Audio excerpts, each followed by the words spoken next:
Bonjour à tous.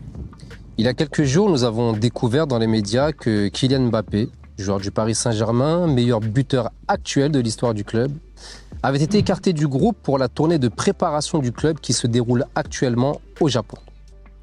Kylian Mbappé est sous contrat avec le Paris Saint-Germain depuis l'été 2017. Le Paris Saint-Germain avait déboursé la somme de 180 millions d'euros pour le recruter. Kylian a renouvelé son contrat à l'été 2022 pour 2 saisons plus une année optionnelle. Kylian a fait le choix de ne pas activer cette année optionnelle, ce qui le rendra libre l'été prochain, en 2024. Le club de la capitale ne souhaite pas laisser son contrat se poursuivre jusqu'à terme en 2024, ce qui permettrait à Kylian de partir gratuitement. À cet effet, les dirigeants ont décidé d'engager un bras de fer avec le joueur, visant l'un des 2 objectifs suivants, soit aboutir à la vente du joueur dès cet été, ou lui faire activer son année optionnelle afin de pouvoir le vendre l'été prochain. Cela permettrait au club de récupérer une somme d'argent conséquente grâce à son transfert. Pour matérialiser cette pression sur le joueur, les dirigeants du Paris Saint-Germain ont pris la décision de ne pas faire participer Kylian à la tournée de préparation du club en Asie. Nous allons dans cette vidéo vous exposer les risques auxquels s'expose le club du Paris Saint-Germain en adoptant cette position vis-à-vis de son attaquant phare, qui plus est le capitaine de l'équipe de France. Pour cette analyse, nous allons nous appuyer sur notre expertise en la matière. Nous avons accompagné plusieurs joueurs victimes de la pratique du loft, avec lesquels nous avons obtenu des résultats significatifs en la matière. Nous nous devions de vous partager quelques éléments de réflexion. La Charte du football professionnel fait office de convention collective des métiers du football. Son article 507 traite des modalités réglementaires du mercato estival, pendant lequel certaines tolérances sont accordées aux clubs sous conditions. Cet article confère la possibilité aux clubs, pendant la période du 1er juillet au 1er septembre, de gérer leur effectif d'une manière assez souple, y compris en créant plusieurs groupes d'entraînement. Cependant, cette pratique est tolérée uniquement sous réserve que tous les joueurs professionnels bénéficient de conditions d'entraînement, de soins, d'équipements, d'infrastructures et d'encadrement de qualité identiques et que le groupe 2 soit constitué d'un minimum de joueurs professionnels et élites. Si la charte semble autoriser le Paris Saint-Germain à mettre Kylian Mbappé à disposition d'un second groupe en vue d'une vente potentielle, il est nécessaire de s'interroger sur les motivations de cette mise à l'écart et de ses conséquences. Cela nous permettra d'apporter une analyse plus approfondie et certainement différente de ce que l'on entend actuellement dans les médias. Kylian Mbappé a terminé la saison 2022-2023 au Paris Saint-Germain en n'étant ni blessé ni en méforme physique. Lors de son stage avec l'équipe de France au mois de juin, lors duquel il a disputé des matchs qualificatifs pour la prochaine Coupe d'Europe, il a joué et ne s'est pas blessé. D'un commun accord avec le Paris Saint-Germain, ses vacances ont été décalées, sa reprise différée suite à ses matchs internationaux. Kylian a repris les entraînements avec le club le 17 juillet dernier, en bonne forme physique, et a disputé un match amical contre l'équipe du Havre, match au cours duquel il a marqué. L'année passée, les dirigeants du club ont affirmé à plusieurs reprises qu'ils considéraient Kylian comme étant le meilleur joueur actuel au monde. Le motif pour lequel Kylian a été écarté du groupe n'est donc ni un choix médical, ni un choix sportif, mais un choix purement financier de la part du club. Cette mise à l'écart s'apparente à une sanction infligée aux joueurs pour le simple fait d'avoir refusé de lever une option contractuelle, et ce qui est optionnel n'est par définition pas obligatoire. On entend actuellement dans le message véhiculé par les médias que le Paris Saint-Germain pourrait se passer des services de Kylian au sein de l'équipe première jusqu'au mois de septembre et que le club aurait ensuite l'obligation de le réintégrer tout en ayant la possibilité de le priver de matchs toute la saison. C'est une analyse à laquelle nous souhaitons apporter des précisions en nous appuyant sur une décision de justice que nous avons obtenue dans le cadre de la procédure pénale engagée par le joueur Anatole Ngamukol. Ce dernier avait été mis à l'écart par le Stade de Reims lors de la reprise des entraînements à l'été 2018. Plusieurs vidéos relatant le combat que nous avons mené à ses côtés sont disponibles sur cette chaîne.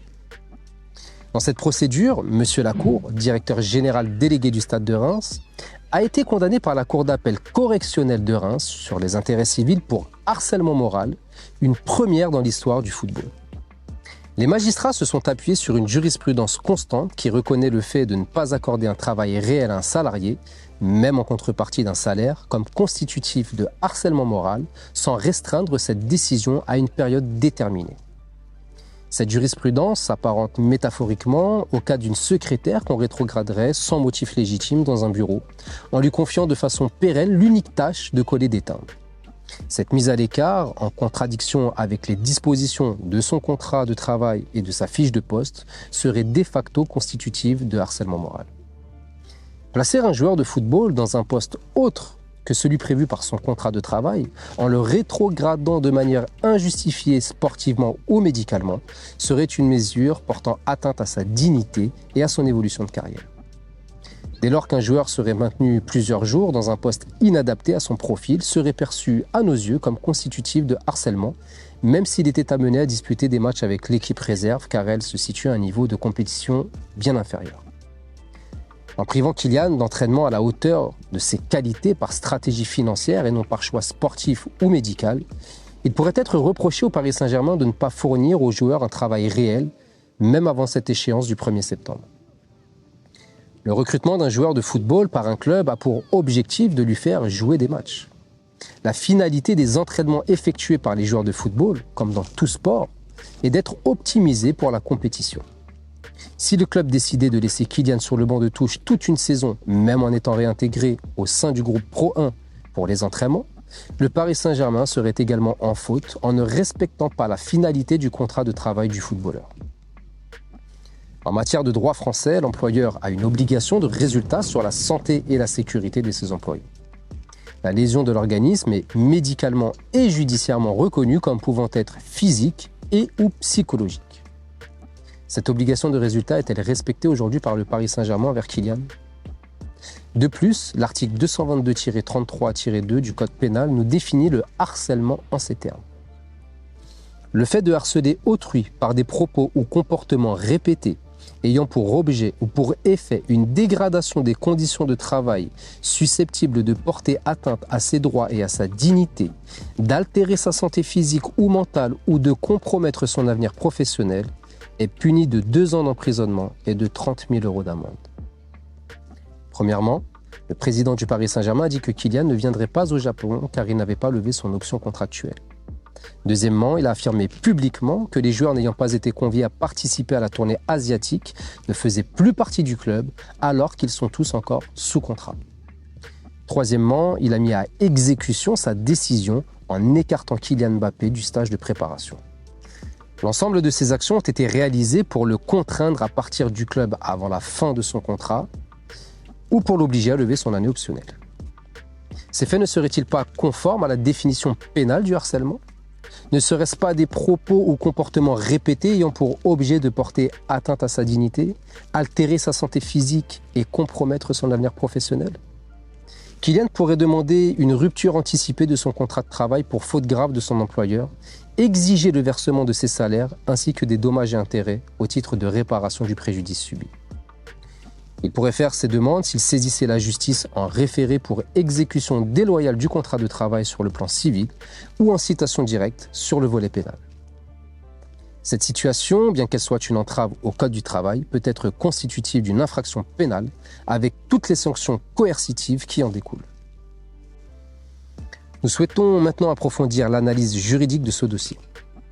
L'article 312-1 du Code pénal définit le délit d'extorsion comme le fait d'obtenir par violence, menace de violence ou contrainte, soit une signature, un engagement ou une renonciation, soit la révélation d'un secret, soit la remise de fonds, de valeurs ou d'un bien quelconque. La violence psychologique infligée à Kylian, la contrainte de le maintenir en dehors du groupe principal d'entraînement et la violence d'affirmer qu'il ne fait plus partie du club ont pour but d'obtenir de sa part une signature, celle de son année optionnelle supplémentaire, ou une renonciation, celle de son année de contrat en cours pour signer dans un autre club. Ne serions-nous pas dans la définition du délit d'extorsion selon les fondements de l'article 312-1 du Code pénal ? L'article 312-6 du Code pénal condamne l'extorsion commise en bande organisée de 20 ans de réclusion criminelle et de 150 000 € d'amende.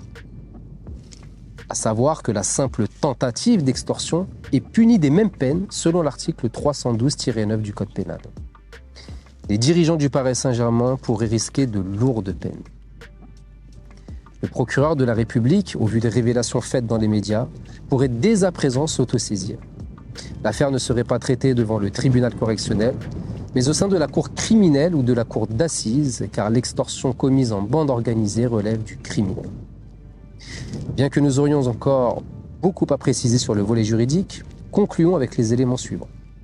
Kylian est le capitaine de l'équipe de France. Il a performé en Coupe du Monde à 2 reprises, puis dans d'autres compétitions internationales, car il était placé dans les meilleures conditions au sein de son club. Il disputait des compétitions au plus haut niveau, ce qui le maintenait au meilleur de ses capacités. Le fait que Kylian soit mis à l'écart par le Paris Saint-Germain peut non seulement amoindrir ses performances, mais également l'affecter psychologiquement. Un joueur atteint sur le plan psychologique, placé dans un système pouvant être constitutif de harcèlement, s'expose à un risque de blessure bien plus élevé qu'un joueur évoluant au sein du groupe principal. Des performances amoindries ou une blessure auraient des conséquences certaines sur ses prestations ou sa disponibilité avec l'équipe nationale, sachant d'autant plus qu'il en est le capitaine et donc le porte-étendard. En privant Kylian de l'optimisation de ses performances, en l'exposant à un risque de blessure plus élevé, peut-on considérer aujourd'hui que le Paris Saint-Germain porte un préjudice à l'équipe de France et par extension à la nation tout entière ? En effet, l'équipe de France de football représente sportivement la nation française au niveau international. Dans ce cas, l'État pourrait directement engager des poursuites à l'encontre du Paris Saint-Germain. Le ministère des Sports pourrait également appliquer l'article 40 du Code de procédure pénale et saisir sans délai le procureur de la République. En plus d'être un salarié du Paris Saint-Germain, Kylian est un licencié FFF. Il doit bénéficier de la sûreté que l'État accorde à l'ensemble des citoyens qui s'inscrivent dans une activité économique ou sociale. La FFF, en sa qualité d'organe délégataire d'une mission de service public, doit garantir la paix publique de l'État au sein du corps footballistique qui ne peut s'opposer à l'ordre républicain. Chaque Français s'estimant lésé pourrait également se constituer partie civile dans les procédures engagées ou pourrait saisir la justice civile de manière autonome pour obtenir une réparation du préjudice sous forme de dommages et intérêts. Quelle somme cela pourrait-il représenter à l'échelon de la nation tout entière ? Basculons maintenant sur le volet administratif et disciplinaire. La FFF est délégataire d'une mission de service public par le ministère des Sports. La FFF subdélègue à la LFP, la Ligue de football professionnel, l'organisation du football professionnel, ce qui en fait également une instance chargée d'une mission de service public. Ces deux entités ont donc des obligations desquelles elles ne peuvent se défaire, notamment en matière de respect des valeurs républicaines dans le monde du football. De nombreux textes viennent préciser ces obligations, nous allons en citer quelques-uns. Les statuts de la FFF disposent en leur article 1er que la fédération et ses organes déconcentrés, en tant qu'organes chargés d'une mission de service public déléguée par l'État, défendent les valeurs fondamentales de la République française et doivent mettre en œuvre les moyens permettant d'empêcher toute discrimination ou atteinte à la dignité d'une personne, en raison notamment de son sexe, de son orientation sexuelle, de son origine ethnique, de sa condition sociale, de son apparence physique, de ses convictions ou opinions. Toute personne contrevenant à ces dispositions fera l'objet de poursuites disciplinaires et ou pénales. L'annexe 8 des statuts de la FFF, intitulée « Les 11 principes fondamentaux de notre football pour jouer et vivre ensemble », mentionne en son principe numéro 5. Dans un monde où les inégalités sont de plus en plus criantes, il est école de solidarité, de tolérance et facteur de rapprochement humain, un formidable outil de promotion individuelle et d'intégration sociale. Le football réunit les hommes et les femmes sans qu'ils puissent leur être opposés de façon expresse ou tacite, entre autres, leur origine ethnique, leur nationalité, leur langue, leurs convictions politiques et religieuses, leur situation sociale, leur apparence physique, leur âge, leur handicap, leur sexe ou leur orientation sexuelle. Il appartient aux instances d'empêcher toute discrimination et de garantir qu'aucune atteinte ne puisse être portée à la dignité ou à l'intégrité d'une personne, que ce soit sous forme de violence physique ou morale, de harcèlement ou de tout autre acte hostile dont l'objectif est d'isoler ou d'ostraciser une personne ou d'affecter sa dignité. Les instances doivent également respecter le contrat d'engagement républicain, faire respecter la loi et l'éthique dans le monde du football. Nous pouvons mentionner l'article 7 de la charte d'éthique et de déontologie du football. Les instances du football s'engagent à édicter des règles garantissant l'équité et l'intégrité du football, à veiller à leur respect et à en sanctionner les manquements. Récemment, le Conseil national de l'éthique, le CNE, a estimé que la commission de discipline devait être saisie à l'encontre du Stade de Reims et de ses dirigeants suite au harcèlement subi par Anatole Ngamukol, harcèlement qui a fait l'objet d'une décision judiciaire définitive. Sur les mêmes fondements, le CNE devrait saisir la commission de discipline pour qu'elle examine les sanctions à prononcer à l'encontre du Paris Saint-Germain et de ses dirigeants. Ces sanctions sont édictées par les textes de référence et vont du simple rappel à l'ordre jusqu'à la radiation et l'interdiction d'être affilié à la FFF et donc à la LFP. Comment les instances du football pourraient-elles justifier de conserver un club qui porte volontairement atteinte à un acteur du football et dont la pratique pourrait être constitutive de harcèlement, voire d'extorsion? Il n'est pas nécessaire d'obtenir une décision judiciaire pour sanctionner administrativement. Les instances du football pourraient ou devraient donc d'ores et déjà se saisir de ce cas. Selon les textes, le PSG pourrait se voir être radié et privé de toute compétition. Pour conclure, nous allons brièvement aborder le volet politique. Le ministère des Sports, qui accorde la délégation de service public à la FFF, s'est déjà penché sur la pratique des lofts dans le football. Madame Mara Cineanu, précédente ministre des Sports, avait pris une position ferme à la suite d'une enquête qu'elle et ses conseillers avaient menée. Elle a envoyé un courrier officiel au président de la LFP pour lui demander ce que l'instance comptait entreprendre pour mettre fin à la pratique des mises à l'écart des joueurs professionnels de football, autrement dit les lofts, et pour connaître les mesures administratives qui seraient données à la condamnation judiciaire obtenue par Anatole Ngamukol. Madame Oudéa Castéra, ministre des Sports actuellement en poste, a fait le choix de ne pas garantir la continuité de service public qui lui incombe. Elle a méprisé le combat mené contre les violences psychologiques infligées aux footballeurs par la pratique des lofts. Ce mépris la rend-elle complice des méfaits qui se réalisent ou coupable de non-assistance à personne en danger? Cela pourrait faire l'objet d'une autre vidéo car nous avons déjà étudié cette possibilité. Comme vous pouvez le constater, notre organisation a énormément travaillé sur la pratique des lofts. Aujourd'hui, notre innovation dans le combat a permis d'obtenir des décisions judiciaires et administratives, ainsi qu'une position politique ministérielle qui sont historiques. Contrairement au harcèlement dans le sport, le harcèlement scolaire, qui détruit certains de nos enfants incarnant l'avenir de notre nation, a été érigé en cause nationale et fait l'objet d'une campagne de lutte sérieuse et appliquée. Le ministère des Sports a appliqué l'article 40 du Code de procédure pénale sur les violences sexistes et le harcèlement sexuel. Pourquoi existe-t-il aujourd'hui une volonté délibérée de ne pas apporter l'assistance régalienne imposée par la loi aux victimes de harcèlement moral dans le football, malgré des constats judiciaires et une position politique établie? Tous les raisonnements mis en lumière dans cette vidéo sont applicables à l'ensemble des joueurs victimes de pratiques similaires. Cela nous éclaire sur les possibilités de culpabilité du Paris Saint-Germain et par extension de tout club qui met en place un système de loft avec des objectifs identiques. En collaboration avec le syndicat des footballeurs, l'UNFP, notre organisation compte recenser l'ensemble des joueurs dont la mise à l'écart a été constatée par les instances du football lors des 6 dernières années, ce qui correspond au délai de prescription en matière délictuelle. Cela offrira à ces joueurs la possibilité de poursuivre pénalement et ou civilement les dirigeants de clubs coupables d'entorse au règlement et aux textes de loi en vigueur. Concernant l'extorsion, il faut nous laisser le temps de mettre en place, avec les auxiliaires de justice de la nation française, un processus visant à obtenir une décision judiciaire au nom du peuple français qui pourrait par la suite entériner la jurisprudence en la matière. Je vous dis à bientôt en espérant que toutes les personnes en charge du respect de la dignité de nos citoyens sportifs prennent les mesures nécessaires à l'éradication de cette pratique des lofts. Ça cache, Mbappé. Oh, encore, toujours. Cette fois-ci, c'est la lucarne imposée. Avec Hernandez qui centre bien, ça a été contre au dernier moment. Et Mbappé qui accélère. qui accélère et qui loge ce ballon entre les jambes de notre ami Armani. Et bon, allez, ça va bien.